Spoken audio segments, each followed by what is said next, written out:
some of them are not so. Some of them are swamp areas. Swamp areas where even when you are going with gunboats, sometimes some of these areas, gunboats may not really pass because of the level of the water. But it requires to move in by force. And when you find out that this area that gunboats, those heavy gunboats cannot enter because of the level of the water, all you need to do is to go through the air. All right. Be able to reduce the activities there. Okay, Mr. Adah, just hold on. We'll come back to you. Let's hear from the environmental activist with us in the studio. You've heard from the national coordinator of the civilian JTF, and they've been actively involved as well in the fight against illegal oil refining, and you've heard his position about the airstrikes. Many have talked about how this impacts the environment. First of all, there's been questions about how we even dispose of the products that we get from these sites. What, as an environmentalist, how do you look at the airstrikes? How do you think, is there a better way? Is it necessary to use airstrikes? Well, I think I have to commend Mr. Adah for the way he spoke. He gave concrete reasons why the airstrikes are being used, and what he said is just like what those who man the fighter jets that are used to bomb these places we always want to say. But I think it's not the best way to go. I know that we are fighting the war against artisanal refineries and oil theft, pipeline vandalism in the Niger Delta, but I don't think that airstrike is the way to go, because I know the environmental implication of what is happening. You are trying to chase people away from polluting the environment, stealing crude oil, but at the same time, you are damaging the environment with what you've done. When you talk about airstrike and recovering the land for the community people, the farmers and the fishermen, you should remember what happened in Hiroshima. In Japan, I know quite well that the type of bomb being used in the fight here in Niger Delta may not be the one that was used in Hiroshima. But you can imagine how you can recover an area where a bomb has been dropped. So when you drop the bomb, what you think you are fighting at that time is illegal refineries. But remember that the entire barges, storages and everything, the product is empty into the environment. And sometimes when you come, like you say, they engage drone. That means they even wait till the drone come ahead of them before they engage the drone. That means when you drop the bomb, you are also killing people. But is it also possible that perhaps maybe not bombs were used for the airstrikes, but we had shooting from... No.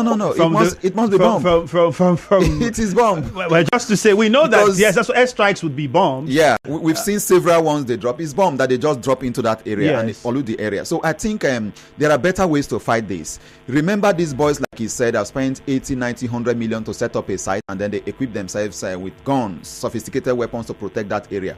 What do we do to get those boys out of the creeks? We should begin to think about that one. But the key point right now is that using the fighter jet to bomb those areas is not the way to go. I think we should save those bombs for not east for the Boko Haram war and other war we have, with other parts of the country. Like, the talking about banditry. The area, you also have the banditry and all of it, and not to use bomb in the Niger Delta. It's very, very strange. I'm shocked to hear this. You have already deployed, private security services like the Tantita. You've deployed, you have partnership with the civilian JTF. You have the Operation Delta Safe. You have the Army. You have different measures that have been put in place, including the NSCDC, Nigerian Civil and Civil Defense Corps. These are measures you have put in place. Why not try to strengthen these agencies to be able to fight this war? Now, look at this. We are talking about Nigeria being able to pump enough crude oil to export. If you are able to use the fighter jet up there, quite well, you will know that when you speak, they will know that you are already there. They will run away. Then the grant team will move away those products, and you even evacuate it to a safer place. Then you add it to what you are going to export and make more money to the country. Destroying those sites, to me, is not the best way to go. There are several things that are involved in this. Where a bomb has been thrown, pollution has happened in the massive scale. I don't think you can recover that area in the next 50 years. Because I know quite well that even before we can talk about clean up in those areas, I don't think it's going to happen in our own generation or in the generation of the people that you think you are throwing bomb to recover that land for. Because look at Ogoni area today.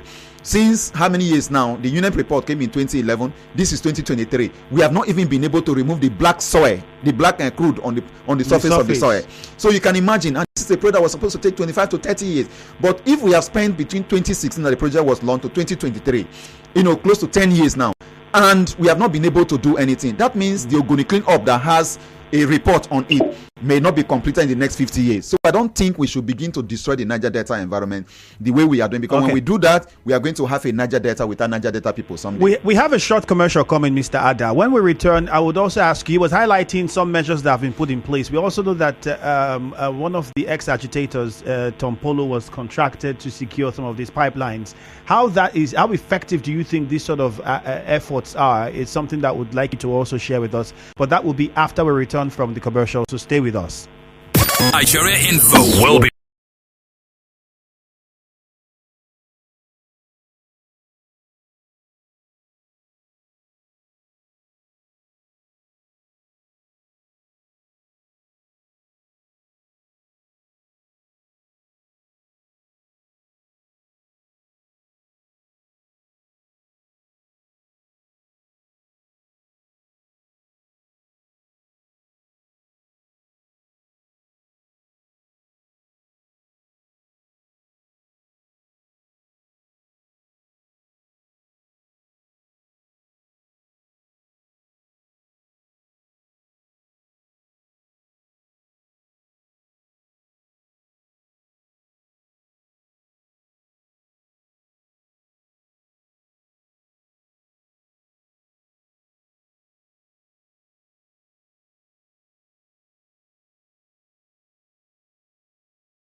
on illegal oil refining sites in parts of Rivers State. The last one was in Bile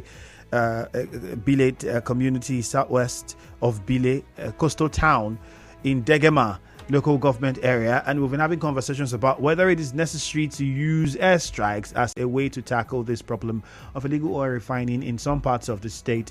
My guests have been the national coordinator of the civilian JTF and commander of the civilian JTF South, Nwachukwu Adah, and an environmental activist with me in the studio, Fyne Dumnamene. You've heard both of these gentlemen give their opinion. We'll go back to Mr. Adah in a matter of moments to also share more light on some of the things that Mr. Fyne raised, which are the measures that have been put in place, private security measures to tackle some of these problems, and how come it's still the way it is. In the meantime, you can send us your WhatsApp messages. What do you think about the airstrikes? Are they necessary?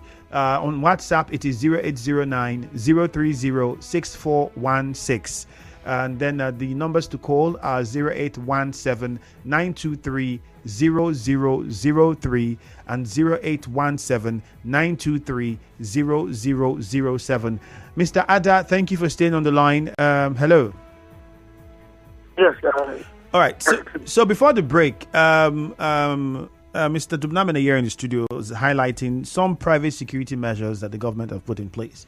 Now, most recent of all of them was the contract that was given to ex-agitator Tom Polo. And many thought that that would, to a very large extent, bring down these activities. What, in your opinion, because you've also been actively involved, and I know that you also contracted by some companies to also carry out surveillance on their facilities and the rest of them, what exactly still is causing the increase? Because it seems as though these activities continually rise despite all of these efforts. Why aren't these efforts working as they ought to? First and foremost, illegal oil refineries, such as old as discovering oil in our land. That is one. And secondly, let me respond to some of the things my brother in the studio said. One, if I'm not mistaken, he said that the airstrike activity help to mess the land up and destroy the land on those areas. If our brother, I know too well that you cannot go to any land and put in illegal refinery without the consent of the landlord of that land. That means we, the oil owners, are the one destroying our land ourselves. If we don't approve, there will be no illegal refinery. And some of them is even the landlords are the one planting such those refineries.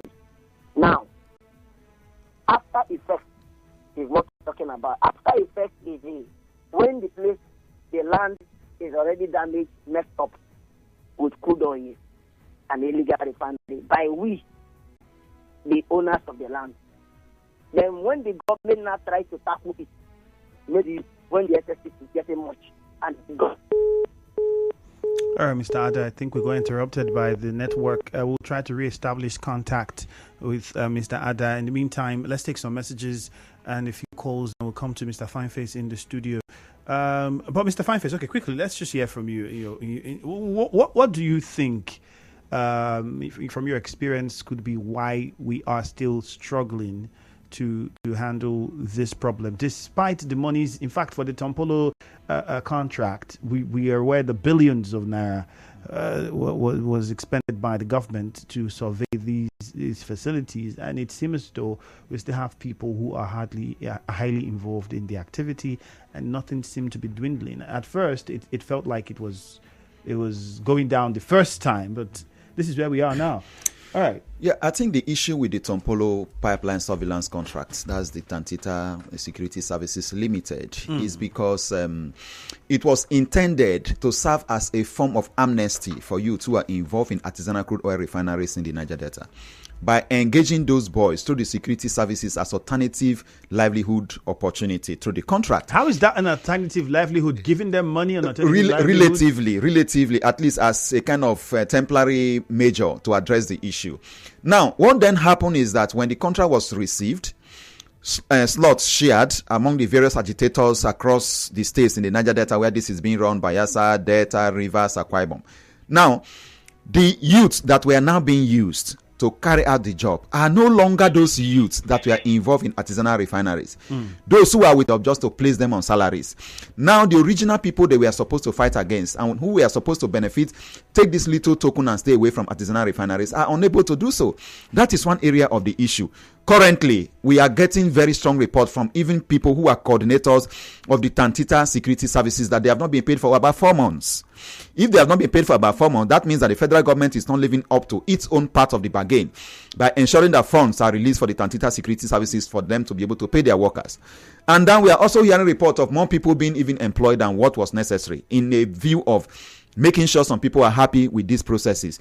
So putting all of this together is giving us very big challenge that the whole effort being put together is not being as active as possible in other states except in Delta where you have Tompolo, as a king there.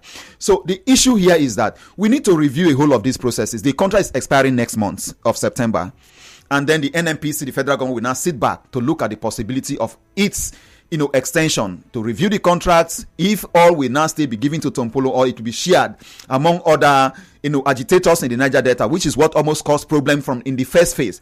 That why should they recognize only Tompolo when there are other agitators, and then Tompolo called them together and they were able to share the slots across board, even if some people that even got the slot are not even happy.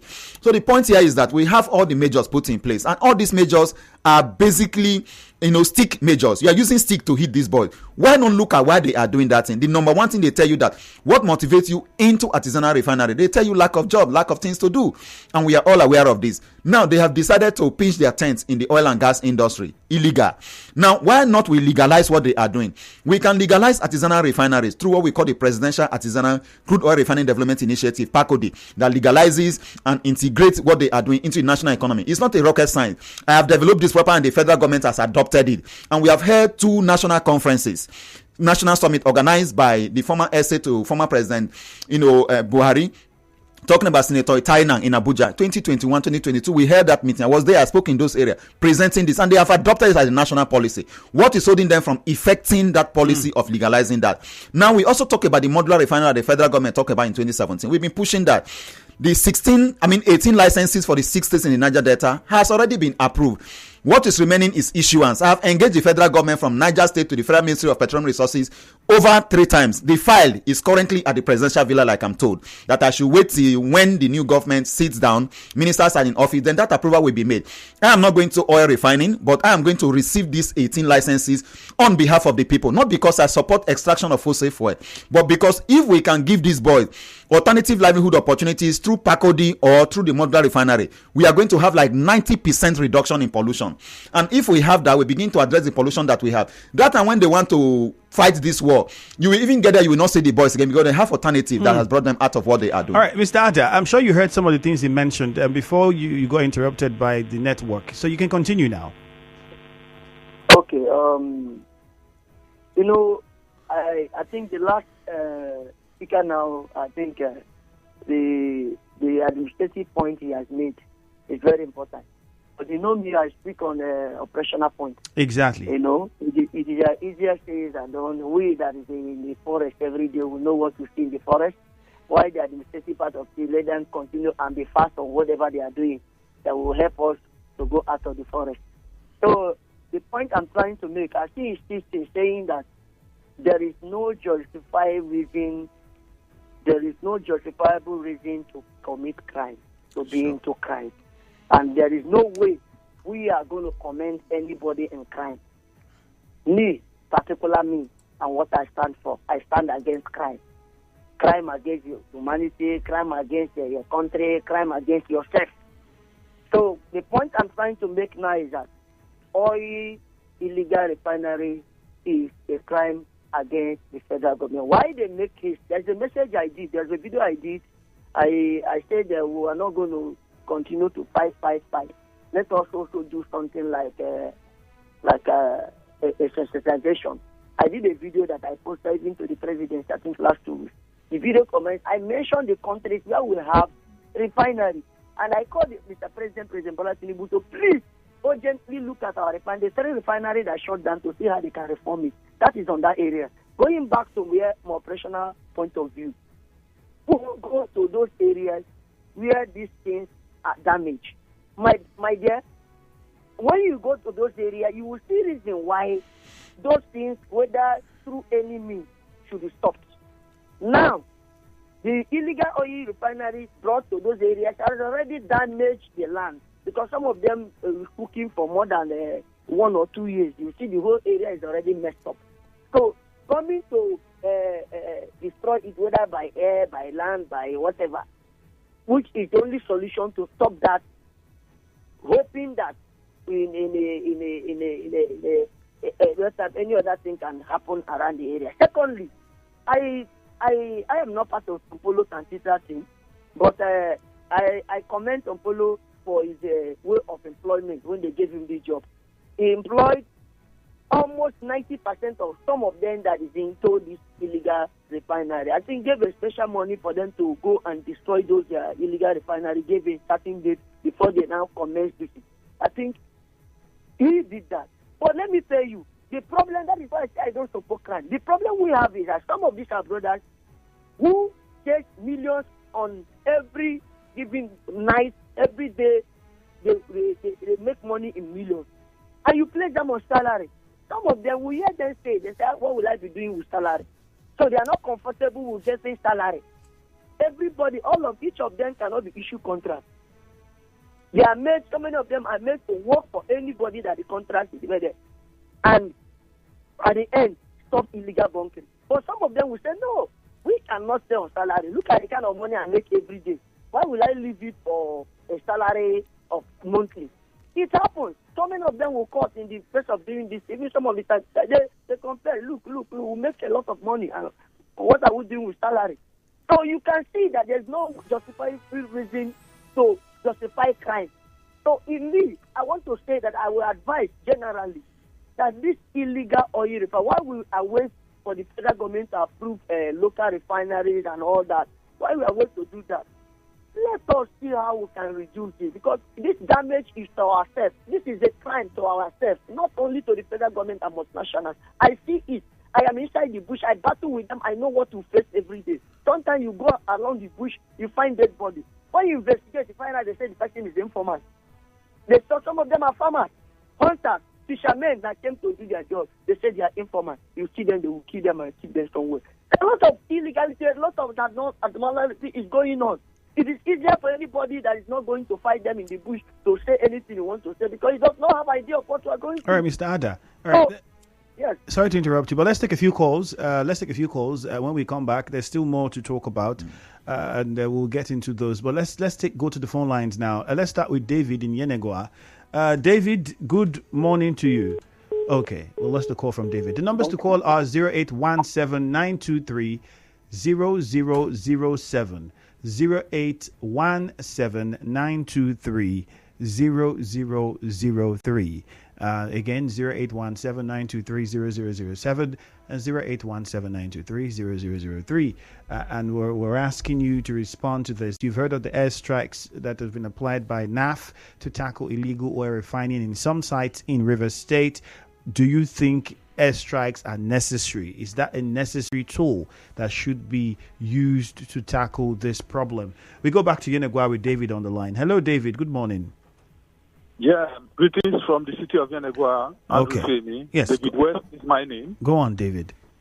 Yeah, the way I look at this issue, whether do we now allow the bunkering activities to take place to continue to destroy the environment?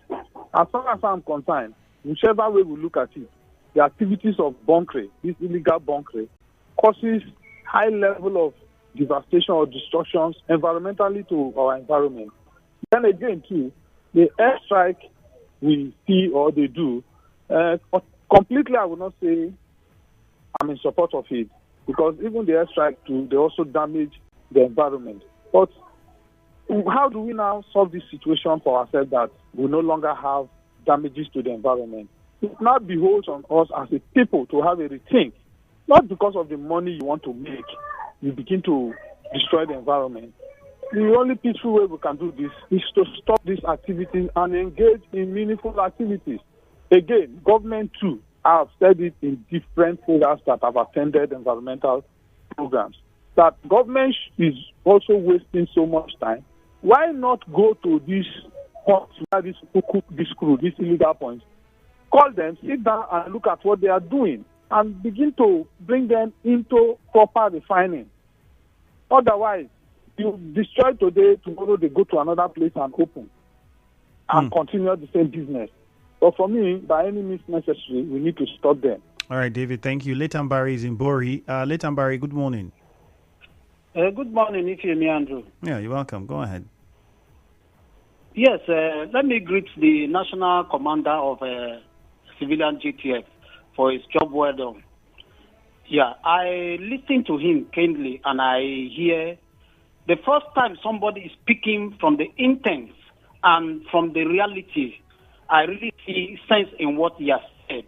But apart from that, there is one thing I need to say here.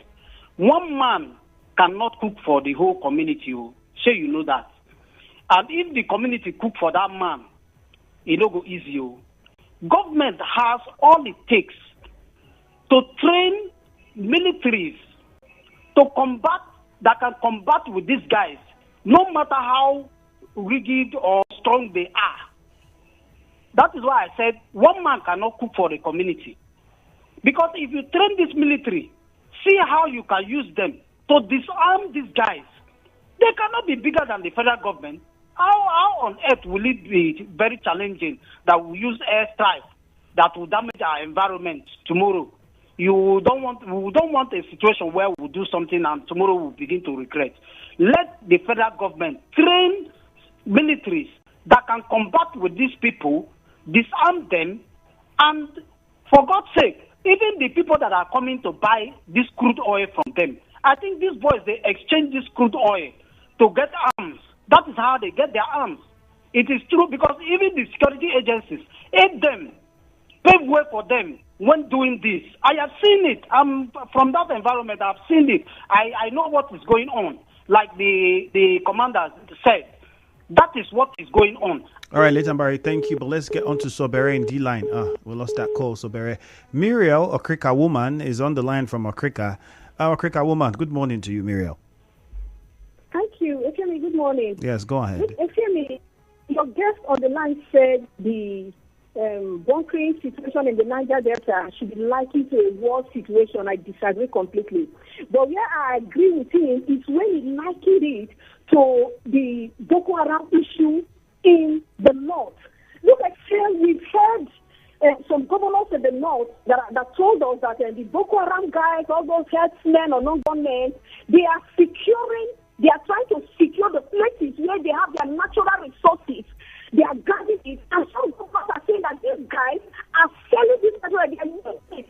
So I want to liken that to the situation in the Niger Delta, where our boys are frustrated with what is happening with the government and our resources, and they are trying to make use of their resources themselves. And I think bombing the places and destroying those businesses is not the right way to go. I agree with your guest in the studio with that. But still, I want to find out. When Asari Dokubo said that it is the military that is mainly in charge of this bunkering, is it possible that they are not going about this in the hard work? They are not bombing it because they know that it is their military, they themselves, that are even securing, that are mounting security, securing these boys with heavy guns to go about this thing. But still, I want to thank your guys online for the measures he has suggested. Look, I cannot believe that the Tompolo issue, the money they gave to Tompolo, I just realized this morning that it is meant to bring these boys out of the region and compensate them. I thought also this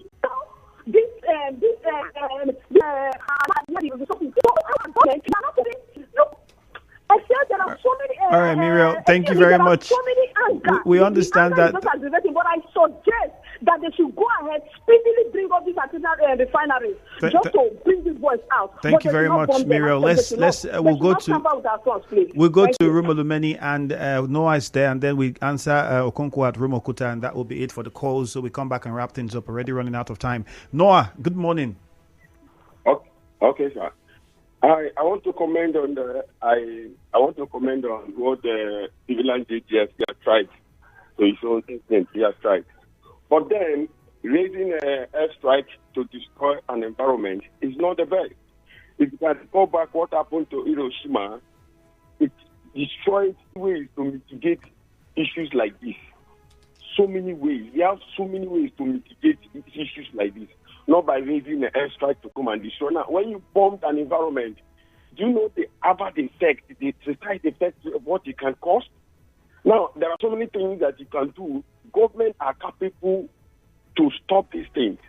Government are easily capable to stop these things. Now, even some of the military, they are doing it. The military has their own businessmen, boys, are running this thing for them.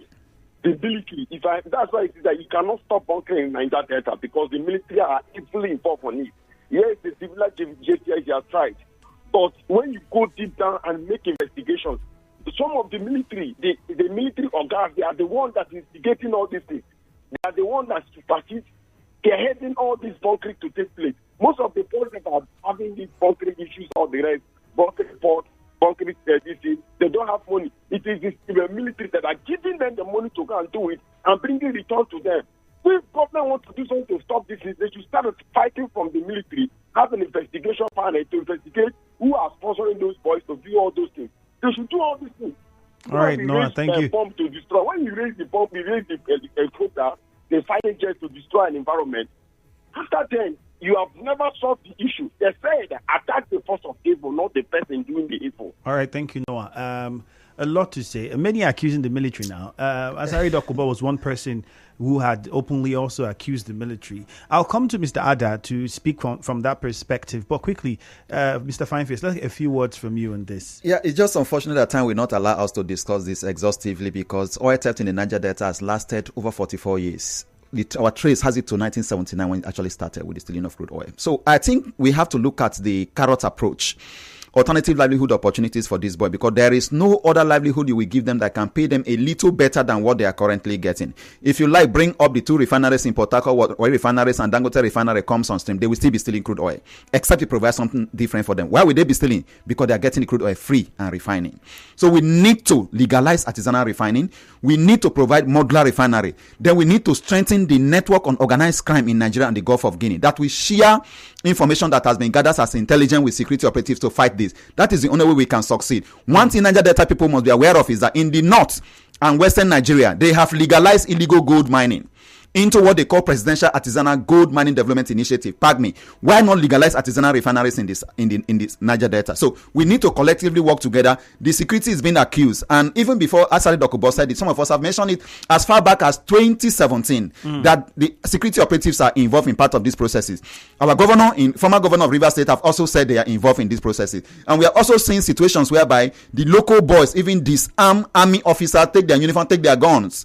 In this, what were they doing at that point in time? So if they want to end this, it's not only by airstrike but calling their men to order. I think they became even more aggressive after Asari Dokubo spoke from presidential villa. We need to collectively see how we can address this issue. All right, Mr. Adah, we'll try to reestablish contact with Mr. Adah so we can wrap up from him, but that will be after we return from a commercial.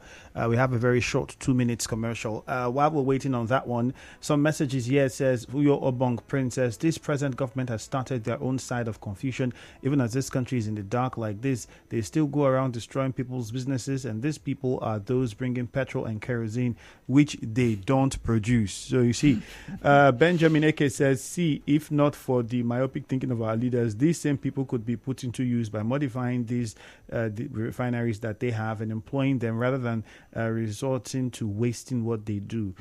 Stanley Fyne Ononuju says, create jobs for the youths, which is where we are. What job can you create for a person that makes millions in a night and you think he would be satisfied? you have to put him the same area and legal, and I kind of use the law to back him up. So modular refinery and to legalize artisanal refinery through the presidential artisanal crude oil refinery. That's the way out. And then we can begin to fight those who are still remaining in the bush. Then we can win the war. One day says, let them go to Niger Republic with their Air Force. It was something I was going to come to get our response in Niger Republic and have a conversation on how all of these connects. But then perhaps when we get back in contact with Mr. Adah, we'll bring up this question and then perhaps get your response as well from it if we have enough time to do that. Let's go for this commercial first. We'll be back shortly. Stay tuned. Are you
joining us again? We quickly just wrap things off. We already don't have a lot of time. You can hear us, I'm sure. Yes, I can hear you. All right, so some people, we're taking some of the messages, and one of the messages highlighted that the need for, if we have this, let's go to Niger Republic and use that Air Force that we think we have. The conversation with Niger Republic has been on for a while, and we know that the civilian JTF were also commissioned the other time to help in the north when we had the banditry problems, insurgency problems. This might not be directly on what we're saying, but then what's your view, just before we wrap up, on the Niger Republic situation? Is it something that you think should go the way the ECOWAS looks at it, which is force, or we should apply more diplomacy, or is the civilian JTF open to aiding the government in using force if the need arises? Yes, hello? Yes. Can you hear me? Yes, we can hear you. Go ahead. Yes, my brother, of course, the issue of the Niger Republic, if you ask me, it is a very clear something to the mass, to the layman. Honestly, every country or every country nation wants to protect their constitutional rights. Even when we say our constitution is not working, we all must make it work. And how do we make it work is by obeying the law of the land. Now, if what has happened in Niger Republic is constitutional, then I don't have problem with that. But as long as it's unconstitutional, I do not see any reason why the needful should not be done. Honestly, I am disappointed by any Nigerian who stand against President Bola Tinubu on this issue. President Bola Tinubu, on his own time, is a chair of ECOWAS. And as such, he must discharge his duty as a head of ECOWAS. All right. What President Bola Tinubu or the government of ECOWAS so far has done, I think, is in place. All right, Mr. Adah. Hello? Yes, all right, Mr. Adah. But we don't have a lot of time. Okay, no country want to live unconstitutional. In fact, it will even affect we and for more than the government officials. So I want to say that we Nigerian and Africa must stand with ECOWAS or with our president, the ECOWAS chairman, President Bola Tinubu, to make sure that the constitutional right will be restored. All right, Mr. Adah. Thank you very much. We have to wrap it up there. Fine Face, you want to respond to it? We only have like less than 15 seconds. Yeah, very quickly, I want to say that the situation in Niger is not between Nigeria and Niger, but between Nigeria and ECOWAS. And the president of Nigeria, as the chairman of ECOWAS, is only taking steps that is necessary. But as we speak, the diplomatic solution is what is on the table because discussion has started with the Niger government and ECOWAS. All right, thank you very much, Fine Face. Let's go over to the news at 9 now. And now, we'll bring you news from around the world.